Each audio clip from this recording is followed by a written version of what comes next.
I never thought there would come a day when I'd be kicked out of the very house I grew up in. And on Easter no less. But that day, my mother only needed 3 words to turn me into a stranger. No hug, no greeting, not even a warm glance. Just a whisper laced with thorns, like a dagger, straight to my chest. "Don't come in." I stood there, on the tiled porch, holding a bottle of premium red wine and a basket of handmade chocolate eggs. The kind of gifts that used to make my mother beam with joy. But now, that woman just pulled the door almost shut, like I was a thief knocking to break in, not the daughter she raised for 28 years. I forced a smile, pretending it was just a bad joke. "You're joking, right?" I asked, my voice dry. But she shook her head. "No, Victoria, today isn't the time. The family's having a good time and—" She hesitated, glancing behind her like someone might overhear. "Emily said if you show up, she won't come inside." I didn't need to ask further. Emily, my half-sister, had been controlling the mood in this house ever since Mom remarried. With her perfectly styled blonde hair, a voice sweet as syrup but full of venom, and a long list of emotional issues that always won Mom over, Emily never had to share attention with me. Ever. Laughter echoed from inside. I heard glasses clink, and Uncle Mark's booze-soaked voice. "Cheers to a family that truly sticks together." Then Emily's voice rang out, sweet as artificial sugar. "This Easter is so peaceful, no drama, no negativity." My hand tightened around the wine bottle's neck. The April wind blew gently, rustling my dress, but the cold in my chest cut far deeper than the breeze. I had driven 3 hours from San Diego to Santa Barbara, taken time off work, and spent nearly $300 putting together gift baskets for the kids. I even wore the floral dress Mom once said looked so good with your skin tone. I thought, it's Easter, it's family, maybe this time would be different. Maybe I'd be welcome. I was wrong. Deep down I knew I wasn't wanted. I was just a walking wallet. The keeper of the power, water and internet bills. The one who owed them forever just for not being a burden. A background character in the family play, where Emily was the star. Mom looked at me, her eyes avoiding mine. She wasn't angry, just scared. Scared that my presence might upset Emily. Scared Emily might have another episode because of my negative energy. I nodded. "Well then, have a peaceful Easter," I said, my voice light as air, but each word sharp as steel. Then I pulled my phone from my purse and opened my payment app. My fingers tapped each item. Electricity, minus cancel payment. Minus cancel payment. Wi-Fi, cancel. Auto renew. Inside the house, the lights flickered. A loud shout came from the living room. "What the hell? The Wi-Fi's out." Emily's voice. No mistaking it. I looked straight into Mom's eyes, for the first time in years without backing down. "Don't expect that $3,200 anymore. I'm not your walking utility pole." Mom reached out as if to stop me, or maybe to cling to the last shred of dignity. But I was already turning away. My tires rolled over the damp pavement as I left in the fading sunlight. Behind me, the buzzing chaos of a hive just struck. No one ran after me, no one apologized, no one called out, "Victoria, don't go." And for the first time in years, I wasn't sad. I didn't feel guilty. I didn't look back. I had just placed a period on the role I used to play, the daughter who endured, forgave, and was never truly loved. I hadn't even left the neighborhood yet when I heard a shout behind me. "What the hell?" Emily's high-pitched voice rang out, dripping with rage. "Who cut the Wi-Fi?" I didn't turn around, just tilted the rearview mirror enough to see my sister storming out the front door, phone raised like she was ready to punch the air. My mother followed behind her, clutching the pastel scarf she always wore when guests were over, her symbol of being the perfect suburban mom of Santa Barbara. The phone in my hand buzzed softly as the final notification popped up. "Water service canceled successfully." I smiled, but not with relief. It was the smile of someone who had just defused a ticking time bomb buried in their chest after years of silent tension.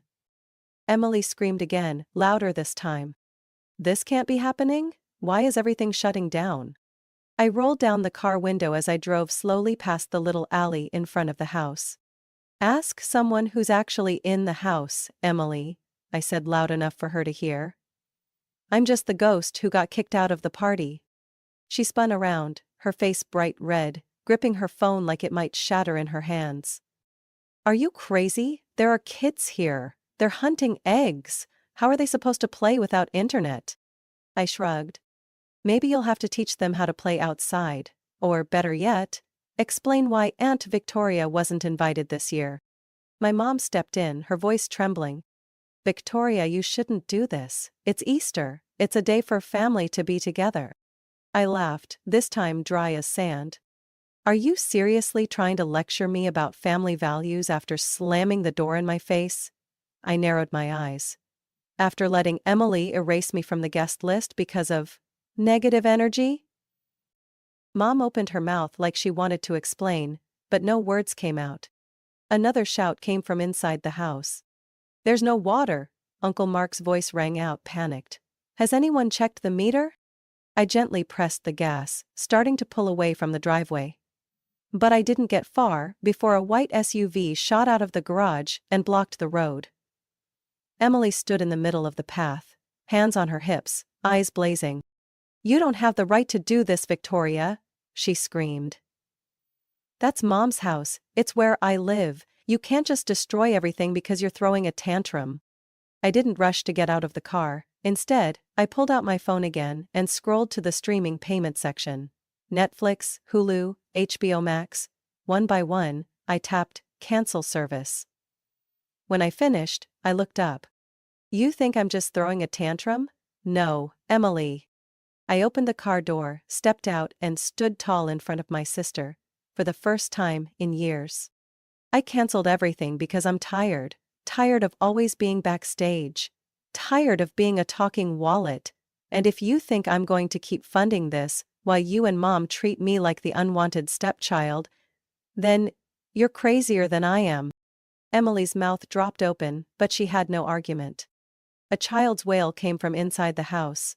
My mom ran back in, panicked. The whole scene looked like a dark comedy. I returned to my car, shut the door, and rolled down the window one last time. Happy Easter! No lights, no water, no internet. But I'm sure there'll be plenty of positive energy, just like you wanted. And then I drove away. No looking back. No hesitation. No regret. For the first time in my life, I felt like I'd finally pulled the emergency exit lever on the prison I used to call family. Instead of heading straight back to San Diego like I planned, I stopped at a parking lot near Goleta Beach, took off my shoes and let my bare feet sink into the cold sand. The salty air and steady sound of the waves were the only things keeping me sane. I pulled out my phone and reopened my banking app. It took just seconds for the truth to hit me again, cold and naked. In the past 12 months, I had sent exactly $9,842 to cover their expenses. 3 years. 3 years of quietly paying for electricity, water, gas, internet for a house I wasn't even allowed to enter anymore, all because my sister wasn't comfortable with my presence. It all started when my dad, Charles, lost his job at 56. The construction industry tanked, his company shut down, and within months they were drowning in debt. I had just landed my first full-time job in finance, and I immediately offered, "I'll help cover the bills for a while, until Dad finds something new." 3 years later, Dad was still waiting on a project. And me? I'd become an ATM without a PIN. Water, $73/month. Electricity anywhere from $180 to $240 depending on the season. Internet, $91 for a high-speed package because Emily can't stand lag when working online.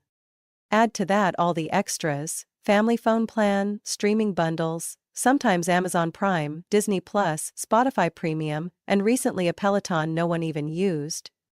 I still remember the time Mom called me at 10 p.m., whispering, "Sweetie, the dentist said I need to redo 2 porcelain crowns. It's not urgent, but..." I'm embarrassed to smile. I wired $2,400 without question, not even a proper thank you. Just a, "I'll pay you back soon." But in my mother's dictionary, soon meant never. And then there was the whole thing with Emily and the pearl-colored SUV. She didn't qualify for a loan on a new car. My mom called, her voice sugary sweet. "Victoria, your sister needs a safe vehicle. Can you co-sign so she can get approved more easily? Just for a year." I nodded, like an idiot. 6 months later, I got a payment notice from the bank, because Emily forgot to pay for 2 months in a row. I had to shell out $1,700 just to protect my credit score. I used to think it was my duty. I used to believe in that whole older sister has to sacrifice thing. But the kind of sacrifice they wanted never had a finish line. It was like a bottomless pit. The more you poured in, the more disappeared without a trace. Without recognition. I once overheard Emily mocking me behind my back at a Christmas party. "Victoria always looks like she's about to read someone's will. Long face, no husband, no kids. But at least she's got money, so she's still useful." My mom didn't defend me. She just sipped her wine and said, "Oh, Emily, your sister's just tired." Tired? Yeah, I was tired. But not because of work, or because I had to help. I was tired of being laughed at while carrying the weight of responsibilities they should have shared.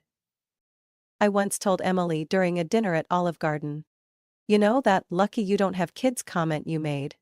That's the exact reason you feel zero guilt calling me whenever you want money." She waved me off, smirking. "Please, don't act like you're some kind of saint. You're just buying a sense of control by paying bills." I remember the lemonade glass in my hand trembling slightly, but I swallowed the anger and smiled. Like the nice sister. The understanding eldest. Until today. Today, as I stood in front of the house that once felt like home, and was turned away by my own mother just because I made my sister uncomfortable, I finally understood. I was never truly part of this family. I was the sponsor. The silent wallet. The backup plan. Not anymore. I looked at my phone, the screen's glow lighting up my face in the dark. I tapped the final button. Cancel, auto bill pay sync. The lights I used to keep on in that house would start to dim. The water would stop flowing. The Wi-Fi would disappear. And for the first time in years, they'd have to live with the consequences of the disregard they showed me. I don't remember how long I stood in front of that door that day. Just that both hands were full of grocery bags, and my heart clenched when I heard a familiar voice from the kitchen. It was a Friday afternoon, about 3 weeks before Easter. I had stopped by to drop off some organic items Mom liked, along with fresh baguettes from a bakery I'd just discovered in San Marcos. No one knew I was coming. I planned to leave the groceries and head out. But the laughter inside made me freeze. "She's always wound up like a violin string," Emily's voice rang out. Clear, cold like a knife. "She takes everything way too seriously." "She lives alone. Who wouldn't be tense?" My dad chimed in. "Probably goes a whole week without talking to anyone. People like that snap easily." I stood frozen. My heart pounded so hard it made my ears ring. Then Mom spoke. Softly, but it cut deeper than anything else. "Well, at least she's useful. If not, we would have had our power cut long ago." Emily laughed loudly. "Exactly, at least she's got money. No kids, no love life, nothing to spend on, so it's only right she helps us." "I mean, I'm the one who needs support," Dad added, without hesitation. "I'm young, I've got a future. Well, she's just got her job, and her bank account." Mom didn't object. No one did. Just the sound of clinking glasses, and someone saying, "Shows." I took a step back, bumping into the porch wall, making one of the apple bags fall and scatter, but I didn't pick it up. I left the groceries, got in my car, and drove straight back to my apartment, without a word. That night, I didn't sleep. I went through every transaction on the secondary credit card I had given Mom, for emergencies only. And there they were. Line by line, each one hitting like a punch. MacBook Pro $1,899. 4-day meditation retreat in Sedona, $3,200. Full body treatment at Serenity Spa, $650. Plane tickets to Palm Springs, $438. Health app subscriptions, $74.99/month x 6 months. I opened the transaction list, cross-referenced the dates with Emily's Instagram posts with captions like, "Meditation is how I find myself amidst the chaos." I threw up right after. Not because of the money. Because of the shamelessness. I called Mom at 11 p.m. She picked up on the first ring. "Did you buy a MacBook?" I asked bluntly. "Oh, that was for Emily," Mom stammered. "She needed it to work remotely. And the retreat, it was to help her stabilize mentally. She cried for a whole month, didn't you see?" "With my money," I said, my voice hollow. "You make more than the rest of us combined, Vic. A few thousand shouldn't mean anything to you, right? I thought you wouldn't mind." I hung up. I couldn't believe I had just heard that from the woman who gave birth to me. My mother didn't apologize, she justified it.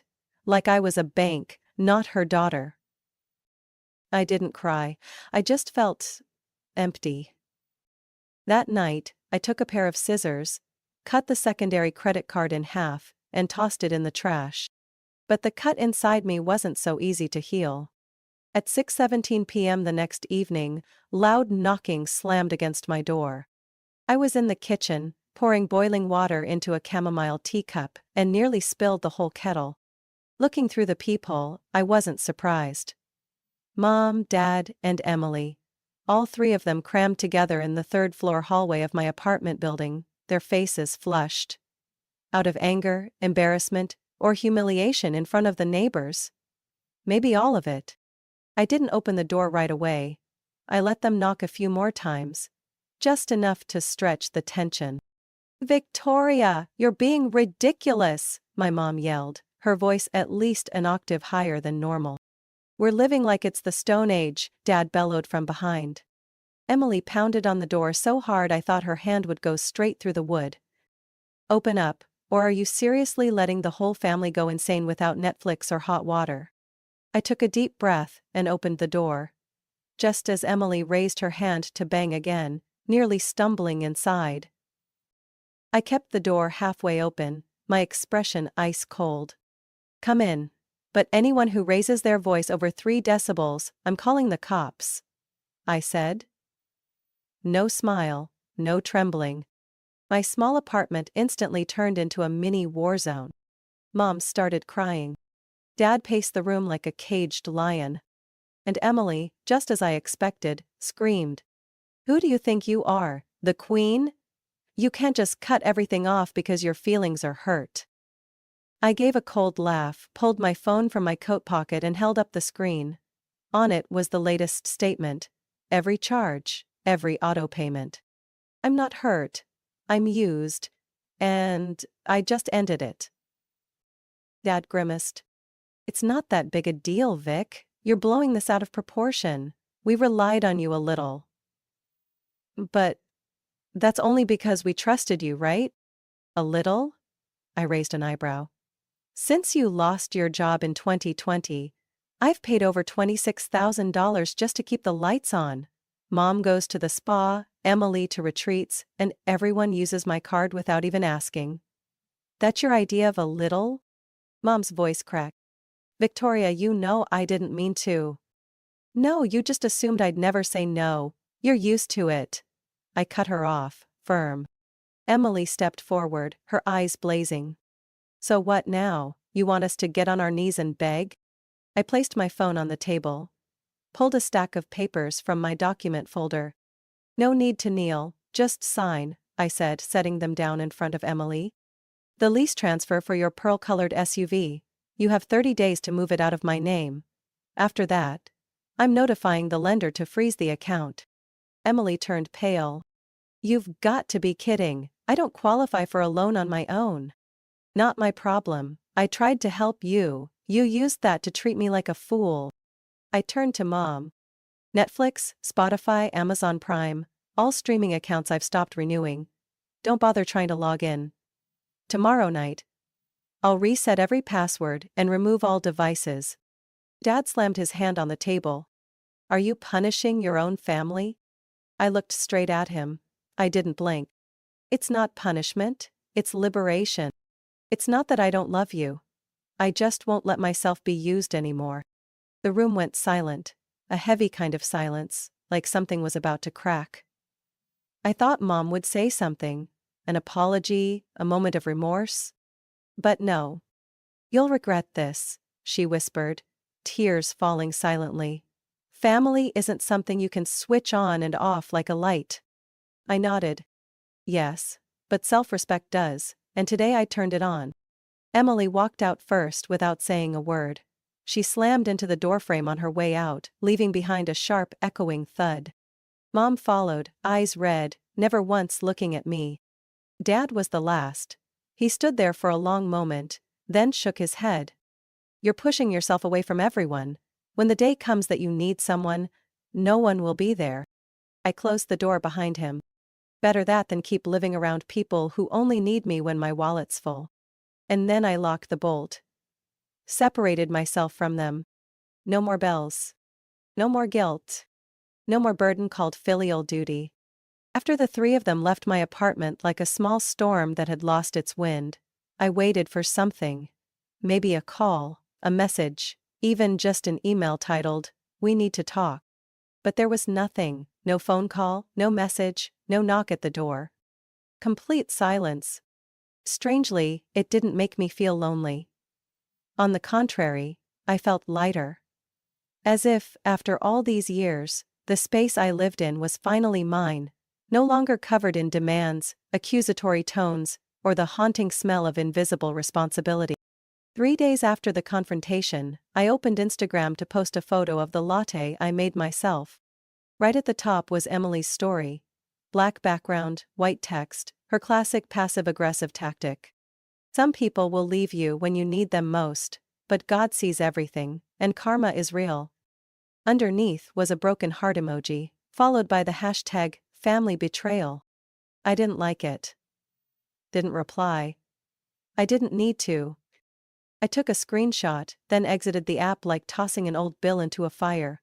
I was no longer the one who had to explain, clarify, or justify the truth.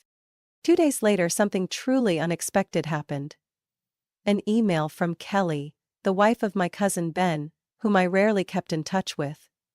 The last time I saw her was at their wedding 3 years ago. A gentle woman, always keeping her distance from the rest of the family, like she was quietly observing from the sidelines. Subject: I just wanted to say. Sender: kellyheartworks@gmail.com. Victoria.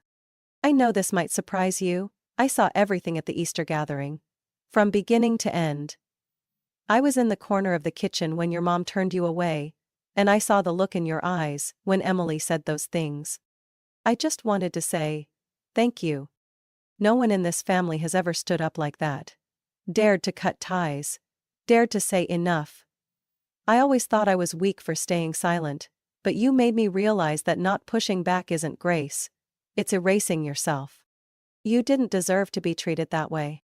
I hope you're okay. Kelly. I sat staring at the screen for a long time. No tears, no nostalgia. Just a quiet feeling rising in my chest. Someone finally saw me. Not as a walking wallet, not as a shadow behind everyone's criticisms. But as a person, truly real, with boundaries and a voice. I typed my response word by word. Thank you, Callie. I'm better than I've ever been, and your email is the first thing in a long time that made me feel not entirely alone. I used to think silence was the end. But maybe it's just the beginning. Victoria. I hit send. The email window closed. But another door inside me opened. I began to realize some relationships aren't worth holding on to. Some voices, the more you try to blend with, the more you lose yourself. My family? They think I'm a traitor, an ungrateful daughter. Cold. But I know what really happened. And now, I don't need to prove it anymore. I cleaned up the apartment. Deleted all autopay apps. Removed unknown devices from Netflix. Reset every password. This little apartment that used to be just a place I came back to sleep. Now it's where I truly exist. That night, I turned off my phone. Not because I was angry at anyone, but because I no longer needed to wait for someone to forgive me. For protecting myself. After years of feeling like the only lifeboat. In a family drowning in demands and blame. For the first time, I had come up for air. I no longer flinch when the phone rings. No more tightness in my chest when a bank notification pops up. No more scrambling to solve the math problem of how to survive after paying their electric bill. Instead, I wake up in a small, quiet apartment, no one blaming me, no one waiting for me to open my wallet, no one calling me a selfish person with money. I started living. The first thing I did was buy a second-hand nylon string guitar on Craigslist. Warm tone, just $60. Clean and still had a sticker that said easy to learn. It had sat in the corner of my living room for a long time, just decor. But now, it's the first sound I hear every morning. My fingers clumsily pressed C chord, then D, then G. Each note that rang out felt like a piece of old shackles breaking off. No one rushing me. No one mocking me. No one yelling from the next room to turn it down. Just me, and the sound filling my own space. Then, I signed up for a weekend photography class at the local community center. It was just a beginner class, but when I held a camera for the first time in 10 years, my heart raced like I was skipping school to do something forbidden. I photographed everything, from a rusty fence behind the parking lot, to sunlight through a glass of iced tea on a table. Every click of the shutter was a moment I existed without needing anyone's permission. One day I ran into Melissa, an old college classmate, once my best friend, who slowly drifted away because I was always too busy being the eldest daughter in a chaotic family. She recognized me first. "Victoria? Is that really you?" Melissa exclaimed in a small cafe in Old Town. "You look lighter than before." We talked for hours. Old memories came rushing back. Days we hid in the library to cram for exams, secret weekend road trips, laughing so hard it hurt because of a dumb joke. I told her everything that happened. No sugarcoating, no exaggeration, just told it like capturing an old photograph. Real, unedited. Melissa didn't interrupt, didn't offer empty sympathy. She just held my hand and said, "You're braver than anyone I've ever known." Those words were simple, but they made my heart feel less frozen than I thought it was. And then I started writing. At first, just a few lines in a journal, then short stories, about a woman lost in a nameless city, about wounds that don't bleed but still ache deep in the bones. No one edited. No one judged. I wrote for myself, for the girl named Victoria who had forgotten her own voice after years of being the loudspeaker for other people's needs. This week I have dinner plans with friends from my photography class. Next week, I'll go to the book fair in Santa Barbara. And tonight, I'll make myself a mug of hot chocolate, curl up on the sofa, and reread the stories I once wrote. Not to revise them, but to honor every word I once dared to speak. Someone once asked me, "Is silence worth it without a family?" I used to think no. But now, I know. Silence isn't being shut out.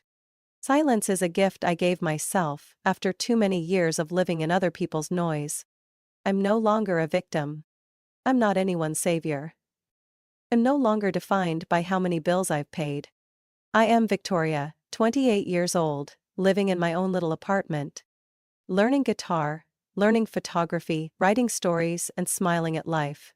For the first time, because I want to. Not because someone else needs me to. I had just come back from my photography class when I saw something taped to my apartment door. The hallway light glowed yellow over a thin white envelope, loosely held by a strip of clear tape. No delivery person, no sender name. Just one line on the front. From Mom. Written in the handwriting I'd known since elementary school. I didn't open it right away. I sat down on the sofa, set my camera aside, and poured myself a glass of cold water.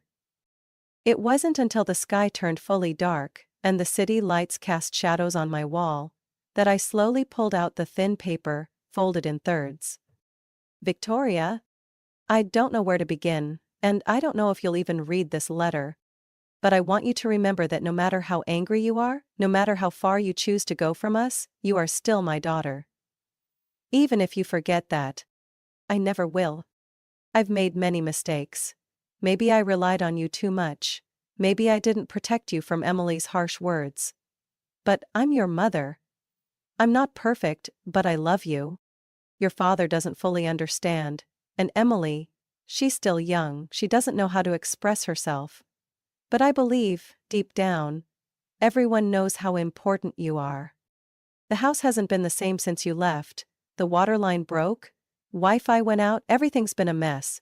But it's not just because of those things. It's because you're gone. You're still my flesh and blood. And you always will be, whether you forgive us or not. Mom. I folded the letter, placed it on the table, and sat still. No tears, not a single drop. No anger either. No bitterness. No emotional strings being pulled like before. All I felt was peace. I used to think I'd break down when my mother finally said I love you. Used to long for an apology. Used to crave acknowledgement, understanding, just to be held as a real part of the family. But now, I looked at the letter like an old slip of paper that missed the train.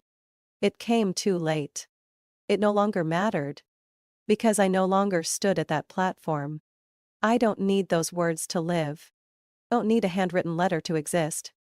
Don't need belated tears to validate years of being treated like a silent 18. I am no longer the shadow of that family. I am Victoria, 28 years old. Living alone, not because no one wanted to keep me, but because I chose to let go of those who only kept me when they needed something. I lit a scented candle by the window. The smell of cinnamon and vanilla filled the small apartment. I played music, not the kind Emily used to force on everyone, but my favorite acoustic piece I'd just learned on guitar. I stood in front of the mirror and looked into my own eyes. No more panic. No more hidden exhaustion. Just clarity. I no longer live as my mother's daughter, but as the author of my own life. They can call me ungrateful. They can spin all the stories they want. I don't care. Because for the first time in years, I am no longer the backup character in a play called The Perfect Family. I am the lead in a story titled Victoria, the woman who was strong enough to rise, walk away, and never look back. From Victoria's story, I realized that sometimes the bravest thing isn't forgiveness. It's walking away from the relationships that drained you. Family doesn't always mean unconditional love.